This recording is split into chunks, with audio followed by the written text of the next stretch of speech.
Hi guys and welcome back to my YouTube channel. Today I have a really special guest here with us, Kudrat Dutta Chaudhary-Kontilis. We were together in law school and that's how I know her.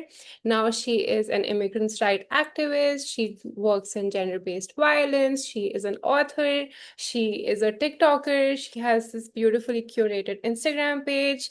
You name it, she does it, and she has taken out time to chat with me. And so, without any further delay, let's give her a very nice welcome. Hi, Kudrat. Hi. How's it? Very excited to be here. Yay! I know we've been rescheduling a lot, so it's good. It's finally worked out. It was the Mercury retrograde, so I was like, okay, should I believe in all of that? So, how's it going? Um, it's going great. Um, and the word great encompasses a lot of emotions.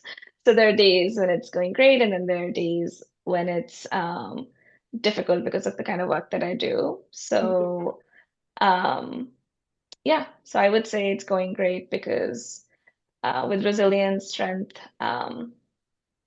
we're able to get through every day and every week and every month, just doing the right thing and fighting the right cause.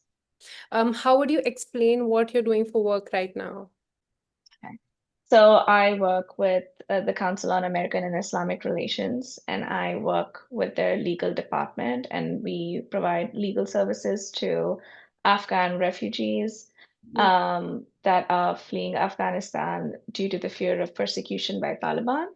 And then obviously we have other cases as well. And then along with that, I serve as the vice chair of the San Francisco Immigrant Rights Commission, and we advise the mayor and the board of supervisors on issues related to immigrants and others in the city and county of San Francisco. So these are the two active roles that I am in at this point. So from my very limited knowledge of what um, law grads um, explore after graduation, this seems like a very like offbeat option to me. So is Mhm. this something that you were always aware that there's something like this, there's this fear that exists, and this is what you want to Mhm. work in eventually, or did this just happen by chance? So I was always interested in international law. That is something I knew even when I was in law school, and then went and got my master's in international law. Mm-hmm. And the way I structured the entire program, it was in a way that I got to study a lot of gender-based courses. So, for example, I was studying patriarchal violence. Then I also had another course which was gender in transitional states. Then I had another course, gender in complex and humanitarian settings. So I was very sure from very early on that I want to be in the gender-based violence sphere. Now, immigration was definitely something that I had not considered while I was still doing my LLM because I was like, I don't know, even though US immigration is very international, it's also very domestic.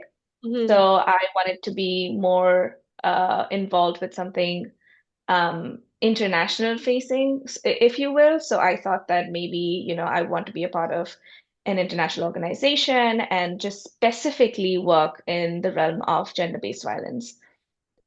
And I want to say that the reason why I thought that's what I want to do was also because I did not know how expansive and vast the gender-based violence realm was when it comes to immigration.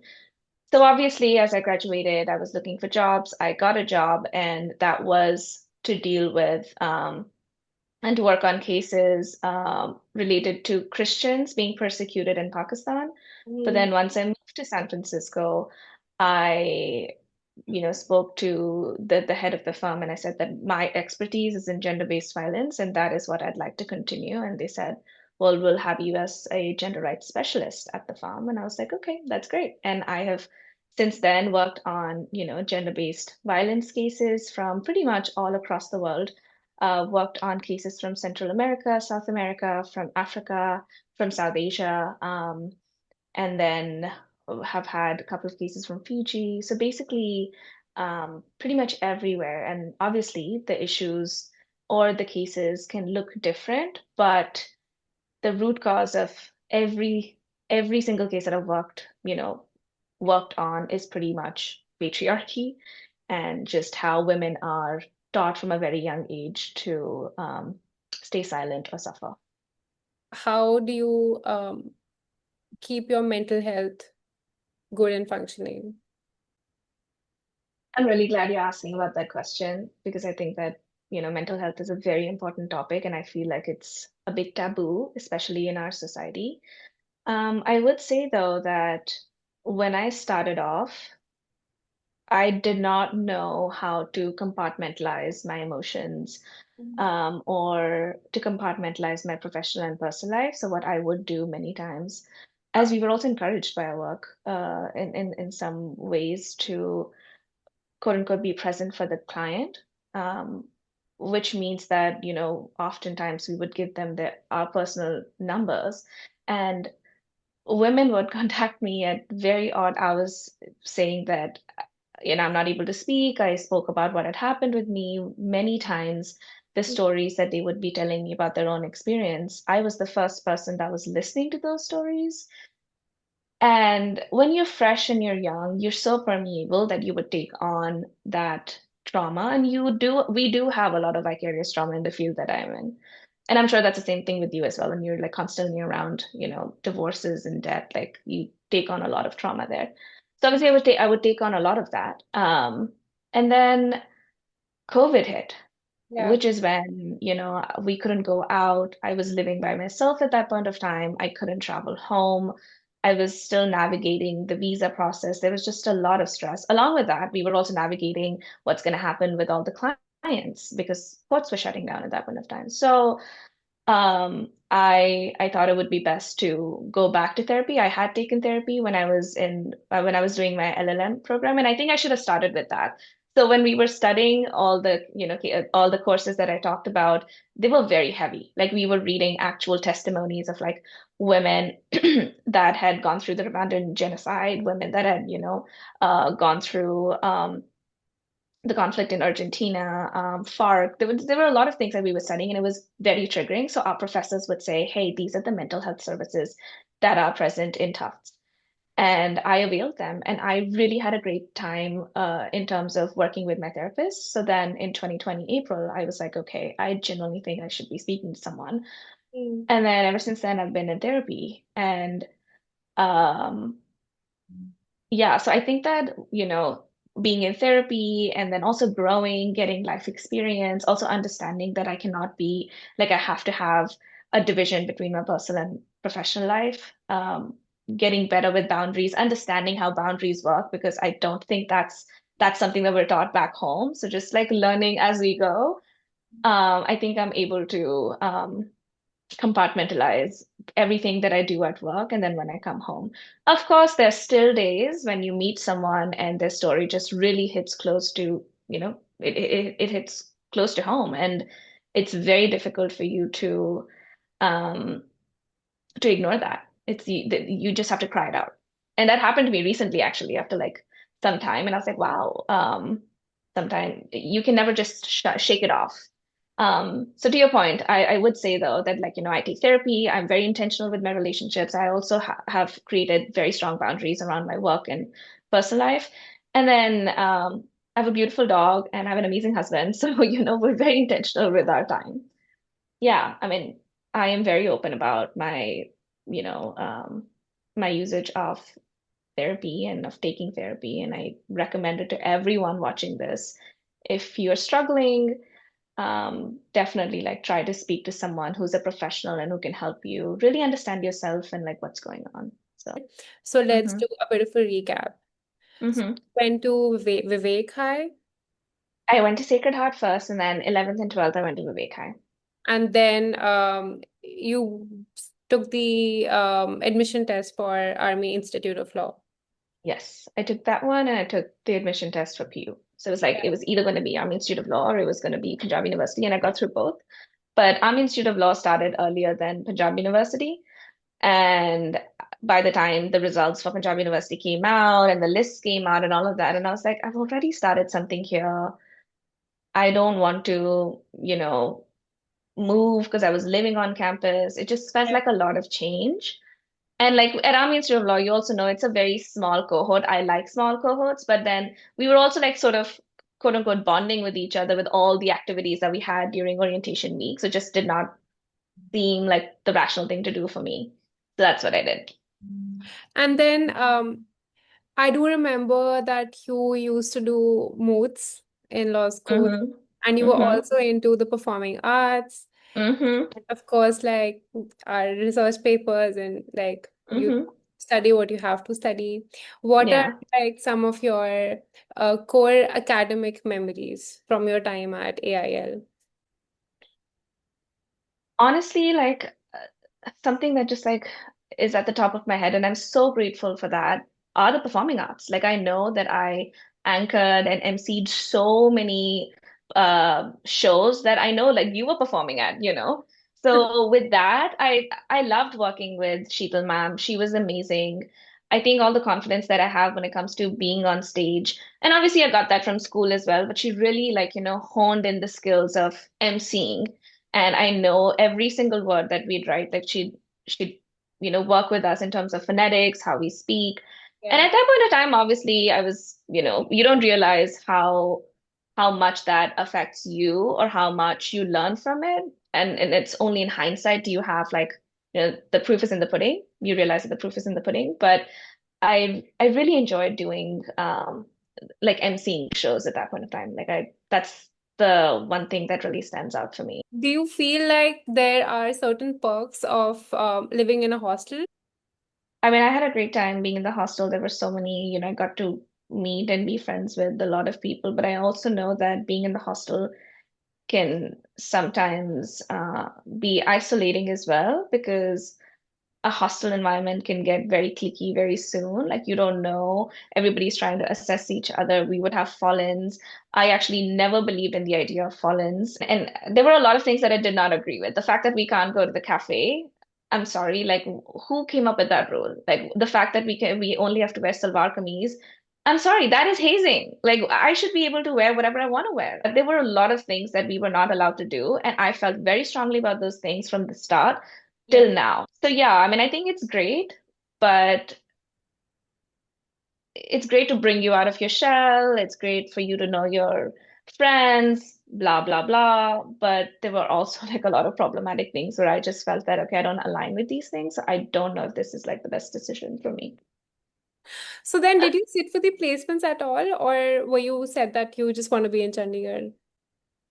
I was actually preparing for UPSC at that point of time. Oh, okay. So I prepared for UPSC for 1 year, and I just realized that that is just it's not my cup of tea because again, even when I was preparing for it, I was very interested in foreign services. That was the only thing I was interested in. Yeah. So like now when I look back, like my trajectory makes so much more sense that now, you know, with the background in law and moving to administration, I'm like very involved with, you know, local government, city government, and that's because that's what I've always been interested in. Yeah. So I never signed for the placements because I was like, okay, this is something I'd want to do. I was preparing. I would, you know, go to class at 6:40, would start in the morning, and then it would get over by 8:45, and then I would drive to college. This is my final year. This Yeah. is the fifth year when I was doing this. But pretty quickly I realized that that's just not the route for me because that is not how I am. I at that point of time had like I struggled with uncertainty, not knowing Yeah. whether something was to take a year or 3 years or 5 years. So it just made more sense for me to say that, okay, if at the end of the day, like I know I'm interested in gender-based violence, I know I'm interested in international law, I know I'm interested in all these things. This is not the only route that I need to take. And obviously with the niche that I have, like the interests that I have, there wasn't any like any company or any placement offers that would have catered to any of these. You know, I would have either had to gone into litigation or I don't know, work at a nonprofit, which we don't have as many nonprofits back home. So I definitely did feel limited. And to answer your question, I didn't sit for any placements.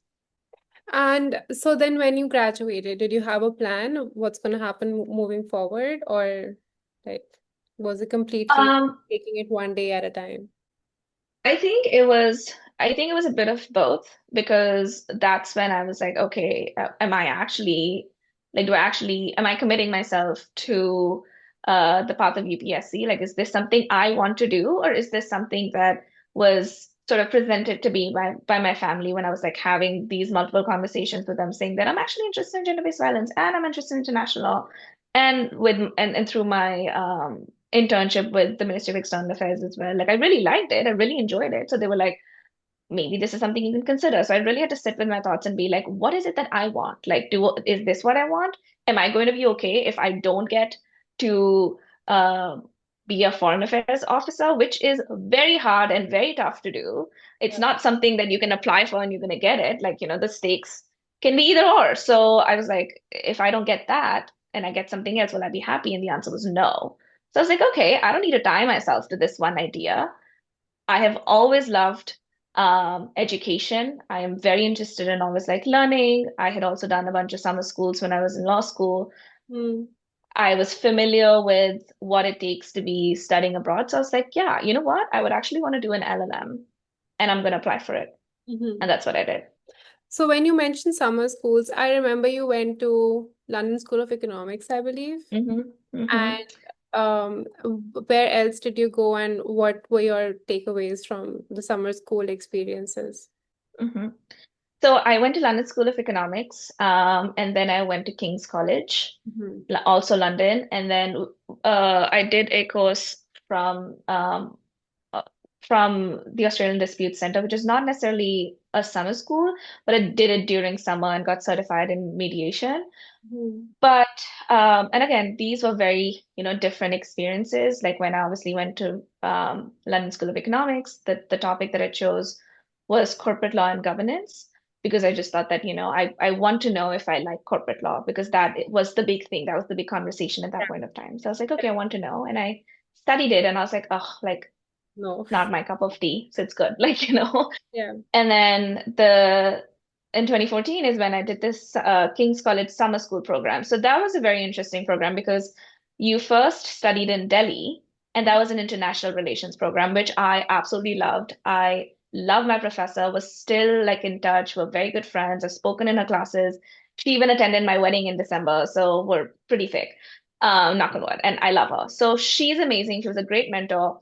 I did the international relations course. It was like a 2-week course in Miranda House. And then the perk of doing that course was that um, if you like were at the top of your class, you would get 100% scholarship to go and do another summer school at King's College. I'd say that my biggest takeaway from all these courses was just how education is treated and how it's dispensed to students, which is something that I did not necessarily see in, like, see in Chandigarh, if you will. I know Jindal is pretty international in how they teach, and this is not like throwing shade on anybody. This is just, the systems are different.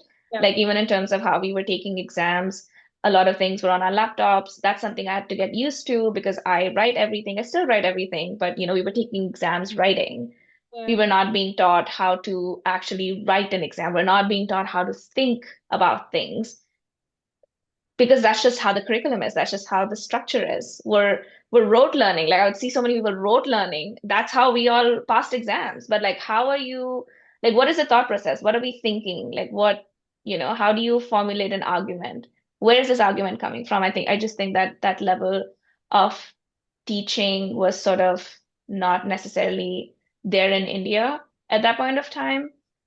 And I saw that in other institutions, which are again like renowned institutions. They've been present for a century and beyond. So obviously they've had a better head start. Yeah. But it was fascinating to see. So summer schools are not really something that people are even aware of, especially Hmm. when they've, freshly starting college. Yeah. So how did you, start exploring this option that, hey, like this is something that is useful, it should be done, and Mm. why is it not spoken about as much? I think, and there could be a bunch of reasons. First can be that people think that the requirements are just unmatchable, like that people can't meet the requirements, and which is not true. Mhm. Um, you don't need an English exam. Like people just think that the moment you're studying, like you're going to study abroad, you need like a TOEFL or IELTS, and you don't necessarily need that because it's Mhm. like what, a month long course. So that's one thing. So maybe that could be a reason why people don't explore it. I think people also generally don't know what programs or scholarships or fellowships are available for summer schools. Like, for example, King's College London was completely funded. So that was, they even funded my lodging, which was great. But for LSE, there was a fee.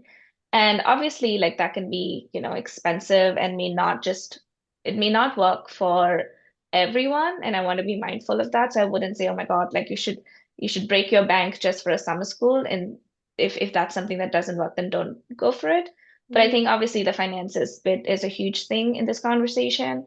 But I think another thing is that I feel specifically for women, we're just constantly expected to know what the next best thing is. And the moment you get into law school, if especially if you're a first generation, law student, you're looking up to your seniors and you're trying to emulate, you're trying to find a path that works best for you. Like you want to look at a senior and you're like, I want to be like this person. And Yeah. then what did they do? They did like 5 internships in the past 4 years. Maybe that's what I should be doing. Yeah. And I think a lot of times people fall in that trap. And it's not to say that's wrong or right or bad or not good. It's just to say that there's not a lot of guidance. There's no one I could have gone to in college saying that these are my interests. Help me out. Like, what can I do? There wasn't anybody. So I had to like figure it out, sit on my laptop at like 2 a.m. and figure out what I want to do because I did not want to intern. Like, I did not want to do that. Because I knew I wasn't going to be interested in litigation. I knew that. I was interested in international law. So what could have I done with the resources I had? So I think maybe that's a little bit that happens. And when you don't have a senior or you don't have someone's trajectory to look at Yeah. and uh and see that summer schools can work actually, Yeah. then you don't want to do that. I do want to backtrack here because I forgot that you did write a book, and that I was did. before we graduated, I believe. Yes, yes, that So was I'm just thinking, 2016. I sometimes feel like, were we even in the same college? Like,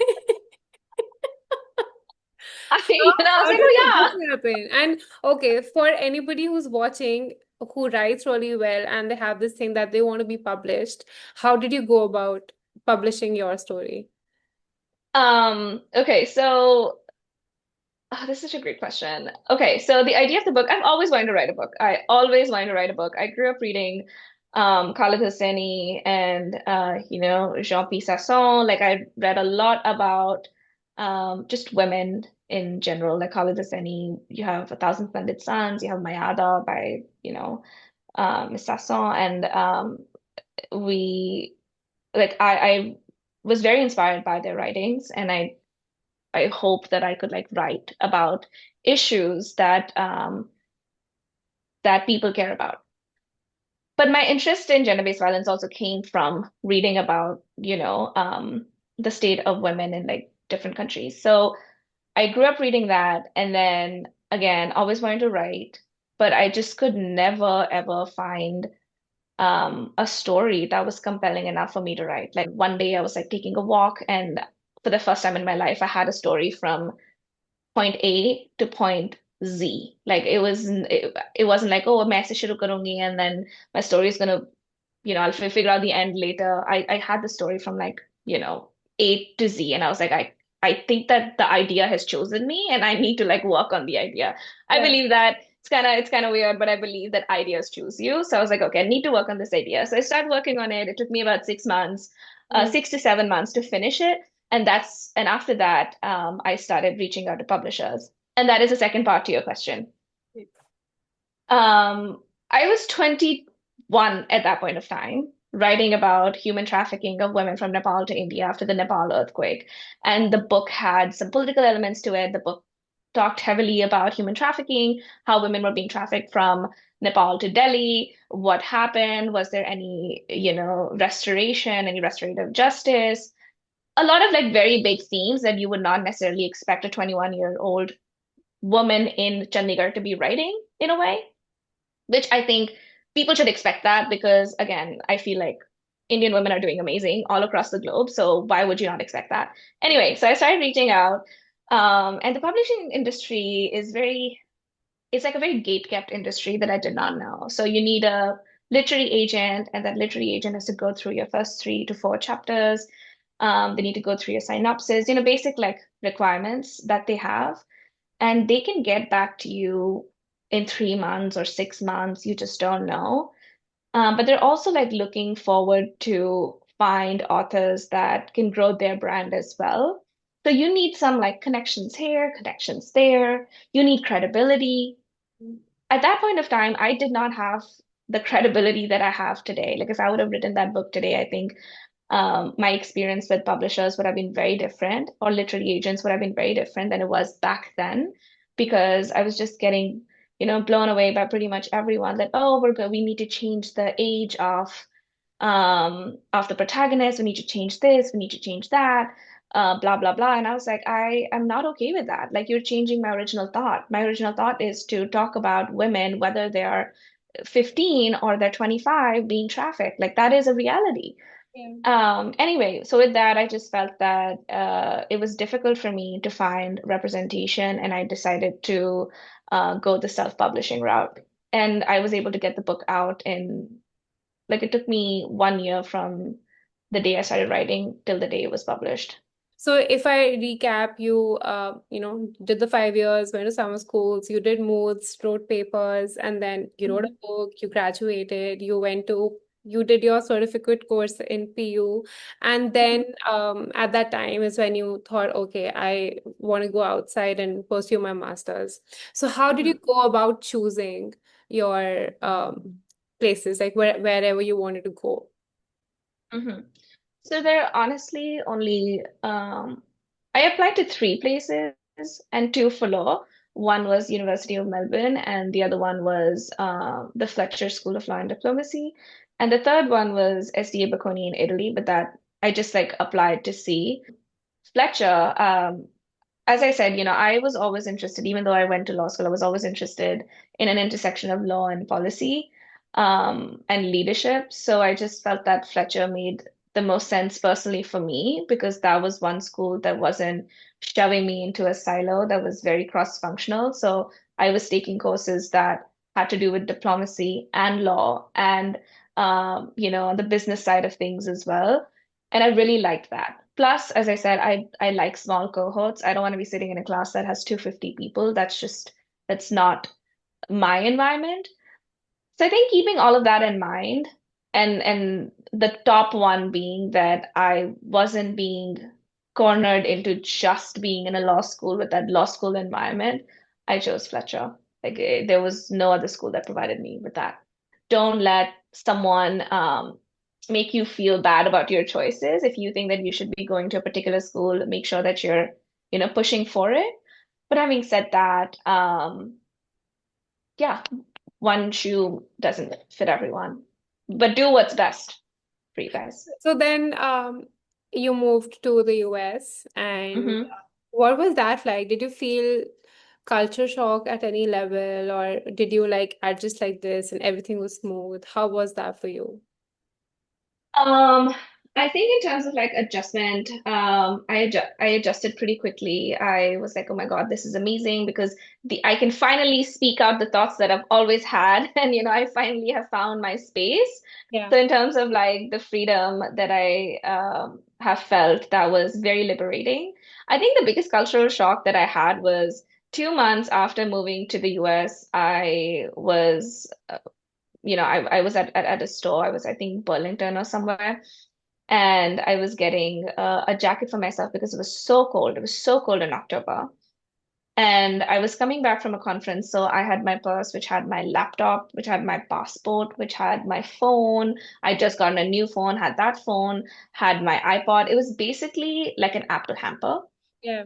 And again, if we're in Chandigarh, we're a little like we're a little relaxed when it comes to our belongings, and we're a little relaxed when it comes to someone picking our stuff up. That just doesn't happen necessarily, at least in Chandigarh. I'm sure like it happens, you have chain snatches and stuff, but this is not like you would not expect that if you've put your bag on the floor, somebody's gonna come and pick it up. And that's what happened with me. I was like trying a jacket. I put my bag up, I put my bag down, and I just looked here, and I don't know how or where someone came and picked my bag. And obviously, within like seconds, I lost my passport, my only sense of identity in the country. You know, they stole everything. My laptop, it was midterms, so my laptop was gone, my iPad was gone, my iPod was gone, everything was gone. And I didn't even care about any of that. I actually cared about my passport. I was like, everything else, I'll figure it out, but I need my passport back. So from then on, this was October, from then on till December, um, I really leaned into the Fletcher community saying that, hey, I don't have a laptop. This is what happened with me. So everybody really came out to help. So I guess like in terms of the cultural shock, it was the unsafety, the inherent unsafety that I felt in that moment where I was like, I've lost my passport. Like somebody just picked up my bag. Like that would have never happened. And I continue to feel that even in the Bay Area because there are a lot of like car break-ins. So when I went back to India, my brother just parked the car and I was like, are you sure like you can have your briefcase in here? And he's like, yeah. He just looked at me as if it was like the most randomest of things I'd ever said. And I was like, okay. And I was scared and I just like kept looking back and I was like, this is not okay. So that was my cultural shock in the US. And what was funny was that when I told people, like when I told my parents, and then they told their friends, and everybody was like, "Acha, USA में भी होता है?" And I was like, "यहाँ पे तो और भी ज़्यादा होता है," you know? So then when you were in your program, did you apply for any internships at all, or what was the system like over there? Okay, so the program was 1 year, Mhm. and there wasn't necessarily any space or requirement for us to apply for any internships. Mhm.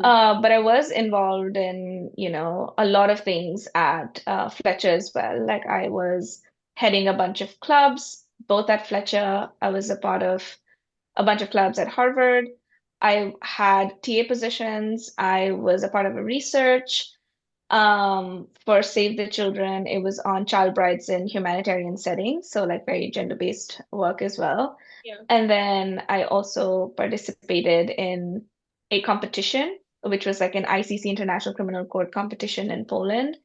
So as Mhm. a part of that, we did an educational trip to Israel and Palestine when I was in college as well. So no internships necessarily because it's a 1 year program, but then obviously there are a bunch of other things that you can do Mhm. just to be involved and get that experience. So what were some of the challenges that you faced, particularly in this 1 year and then right when you graduated?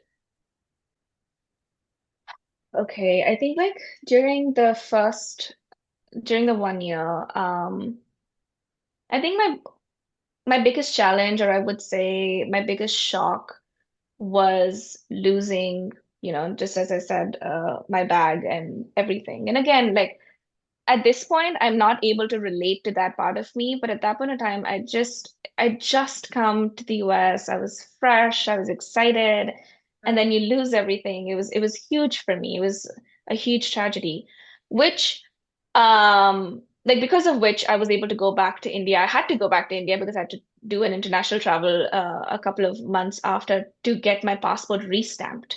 Yeah. And normally I would say that that was a challenge because I was not expecting to go back in December. I was not expecting to spend that money on, my ticket and stuff. But I'm really glad that I went back because my chachu, like my dad's brother, who was literally like a second dad to me, he was battling cancer and he passed when I was in Poland, so I could not go. I couldn't go to his funeral because it was 1 month before my LLM graduation. Mhm. And I think like the biggest struggle for me was the emotional aspect of it all.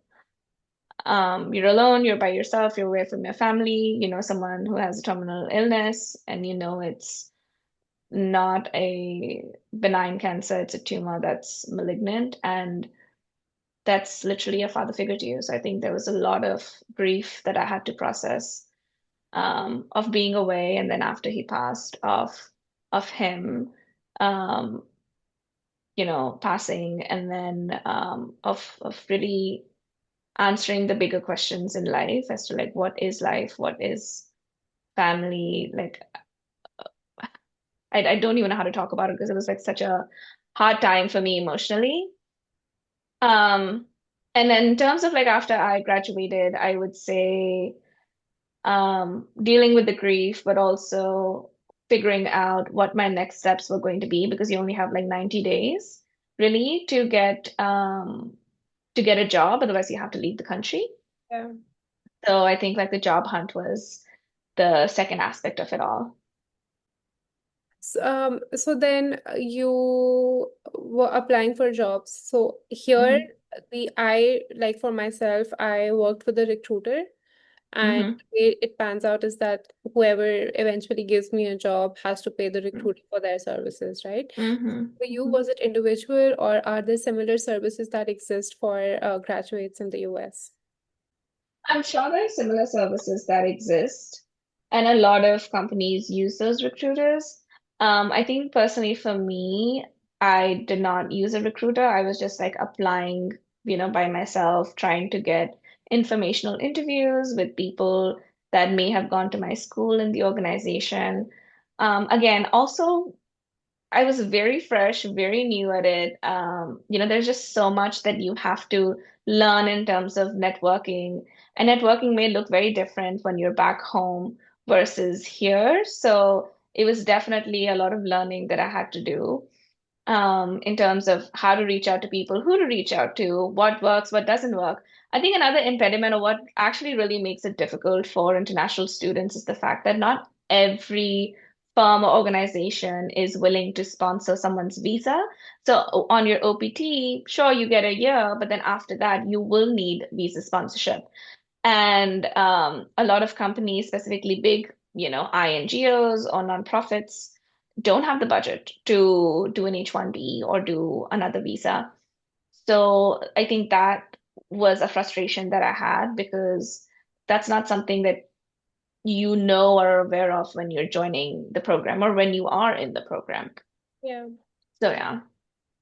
And then, throughout your time in the US, given how like we do see that there are incidences where people are experiencing a lot of violence, like shootings in schools, there's racism incidents. Has anything negative in that aspect ever happened with you, or? Yeah. I think that when you're not in your own country and you look some type of way and your name is not the classic white name, there is a sense of um othering that we all experience in some of the other form. Um, I would say that I have had incidents of you know, racism, whether that was online, even like when I was making Rich Auntie of Chandigarh, like whether that was online or whether that was in my previous work, like I have experienced, you know, uh, racist remarks, racist people, or just racism in general. And to that effect, it's very unfortunate that we're still living in a world where we have to say or we have to fight for our belonging and identity.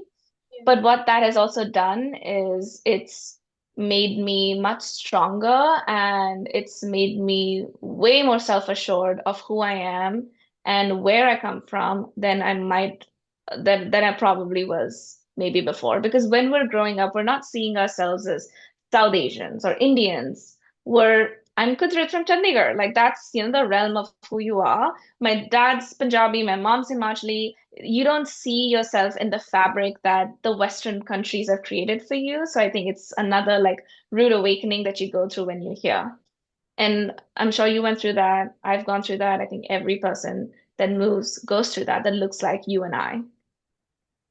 So then, like, that makes me think about like losing a part of your identity. Like, say, Mm-hmm. for example, if you have a complicated name, Mm-hmm. suddenly they want to shorten it, or, Yeah. you know, like this is something that I have started dealing with Mm-hmm. professionally because apparently my name is very difficult to pronounce. Mm-hmm. And I still have not figured it out. Like I'm not able to Yeah. say my name confidently. And I feel like Mm. for me, giving that up feels like losing a big part of my identity. And it's Yeah. a constant struggle. So Yeah. like I often wonder like if it gets better with time, like Mm. how do you kind of, like get over it? And Yeah. even like the smallest thing, like just saying your name with confidence, like I wonder what Yeah. that is. I think that that's such a nuanced and a very important conversation because, sorry, like I think we've all gone through that. Yeah.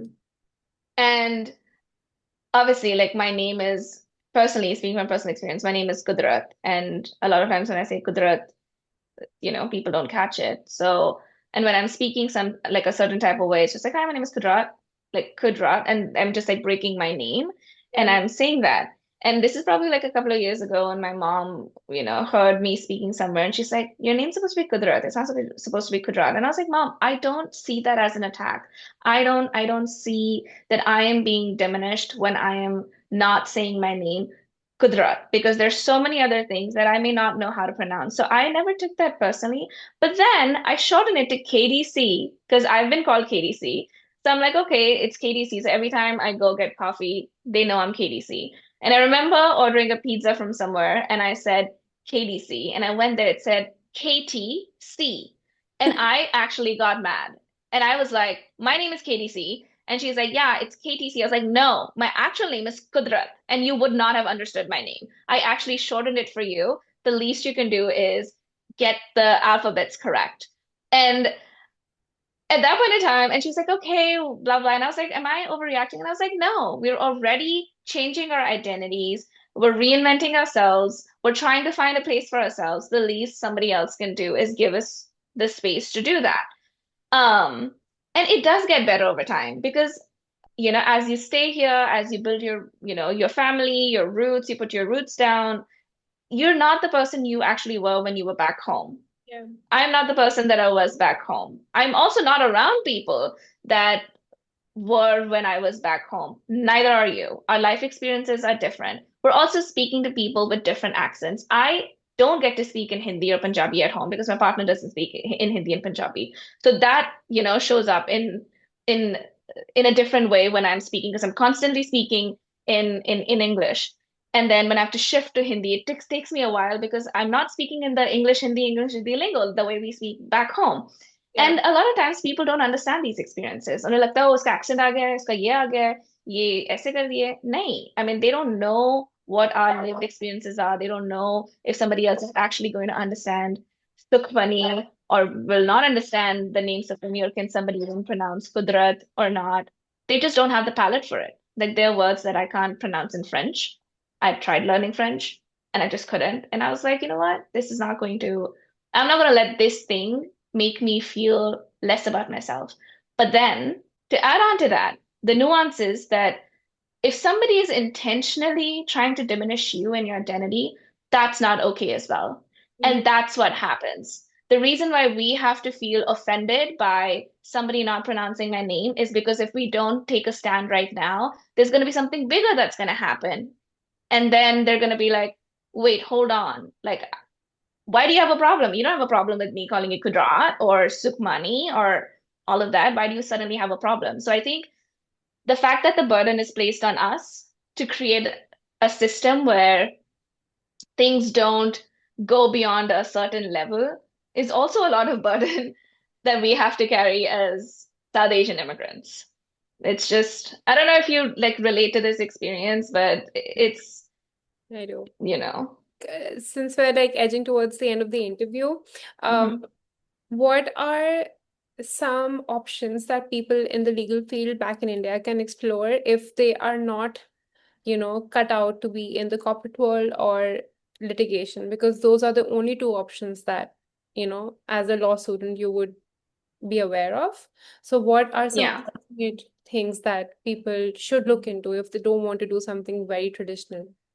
I think that people can definitely look into teaching, and I know if somebody wants to teach, that is another 5 to 7 years of getting a PhD. So maybe if they have a master's from either abroad or India, maybe they could like look into a position that accommodates, their experience and lets them teach. Maybe it can be teaching, maybe it can be fellowships. There are a bunch of fellowships that exist in the country. I don't think a lot of people necessarily know about all the fellowships. Like there's a parliamentary fellowship, I think it's called the LAMP Fellowship.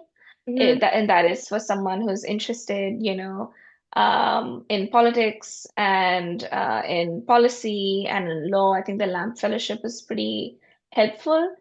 I think people should also just think about if they want to actually study abroad, maybe think about those schools and apply to other scholarships that are available in the country. So I know there's Narottam Seksaria Fellowship scholarship, and there's INLAC scholarship. They basically fund everything. If they pick you, there's like an interview round and all of that. But yeah, so then, people can look into that. I think there are also a bunch of research roles that are available in Delhi, I am assuming, Yeah.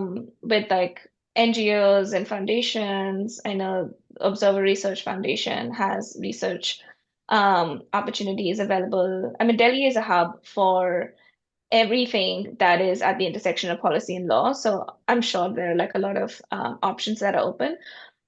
But for people who like necessarily want to stay in Punjab or Chandigarh, I'm sure there are like, you know, positions open in NGOs, or even if somebody doesn't want to go to court, can be like a researcher or a drafter at somebody's office.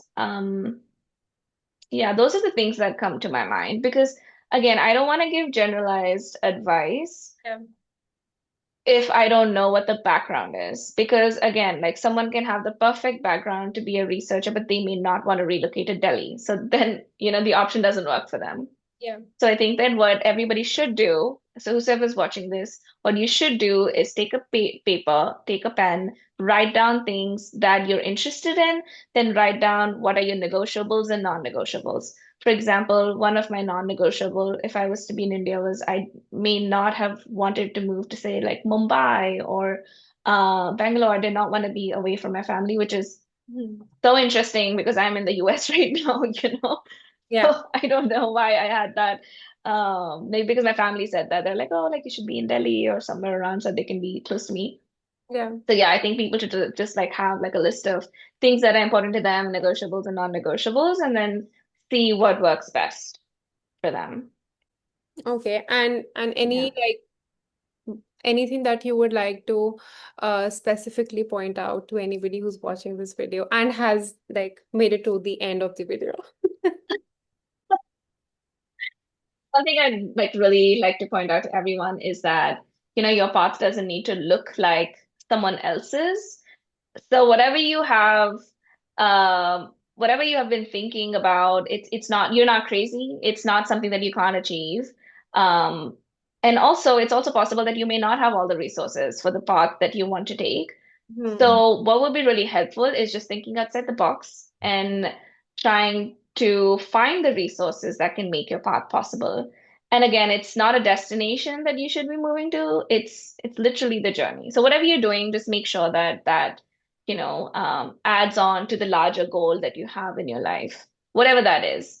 Um, yeah. So I just say that be a bit more enterprising. Reach out to people on LinkedIn, have a good LinkedIn. Reach out to people on LinkedIn, reach out to people otherwise. It doesn't always have to be a transaction कि मुझे ये job देंगे तभी मैं बात करूंगी. Like, नहीं. It can also just be, I want to know more about your experience. Like, do you think this is something that works for me? Because these are my interests and these are my negotiables and non-negotiables. Yeah. Just have that, and then I think that would be really helpful, even if you're going in looking for somebody's mentorship. So I think that should help. And with that, we have come to the end of this interview, and I had a lovely time chatting and catching up with you. And I mean, thank you for being so honest and vulnerable with your, comments and your stories. I am going to be linking your Instagram, LinkedIn, TikTok for anybody who would like to reach out with questions. And Perfect. I'm sure you're going to do greater and bigger, cooler things in the future. So I Thank am you. definitely going to be looking out for your updates. And Thank you. yeah, meeting in India whenever we happen to have a visit that coincides. Thank you. Thank you. I really hope that happens at some point. But again, I just want to say, put it on record. I am very grateful that you are doing this for everyone. It's, as I said in the interview as well, the ideas choose you, and that the idea that you should be giving back to people back home and making sure that our stories are heard, making sure that we have a discussion that can help someone who may need this guidance. I think you're doing God's work. So thank you so much for doing that for the community, but also thank you so much for like reaching out to me. Like I had a great time just being vulnerable, being candid. I love that we have that sense of surety in ourselves that we can just like laugh at things, but also have difficult conversations about identity and just our experiences of like not living in our hometown. So thank you. Thank you so much. And that's it. Please like, follow, subscribe, comment with questions. Go annoy Kudrat if you want, but quality questions only. And I will see you guys in another video.